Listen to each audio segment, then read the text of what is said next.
બનાસકાંઠા જિલ્લા વિભાજનનો વિવાદ વધુ ઉગ્ર બન્યો છે ત્યારે આવતીકાલે બંધના એલાન સાથે ધાનેરામાં જન આક્રોશ સભા યોજાશે। ધાનેરા હિત રક્ષક સમિતિની આગેવાનીમાં યોજાનારી આ જન આક્રોશ સભામાં ધારાસભ્ય, પૂર્વ ધારાસભ્ય સહિત વિવિધ સંગઠનો અને ગ્રામજનો પણ ઉપસ્થિત રહેવાના છે। ત્યારે વિવિધ વેપારી સંગઠનોએ આ બંધને ટેકો આપ્યો છે। વિવિધ ગામોમાં લોકો ટ્રેક્ટર લઈને જન આક્રોશ સભામાં પહોંચશે ત્યારે રિક્ષા એસોસિએશને સમર્થન જાહેર કરીને કાલે તમામ લોકોને સભા સ્થળે વિનામૂલ્યે લઈ જવાશે।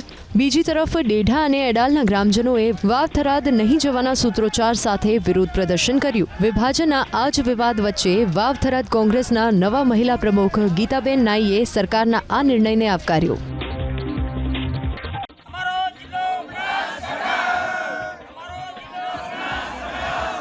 બનાસકાંઠા જિલ્લા વિભાજનનો વિવાદ વધુ ઉગ્ર બન્યો છે ત્યારે આવતીકાલે બંધના એલાન સાથે ધાનેરામાં જન આક્રોશ સભા યોજાશે।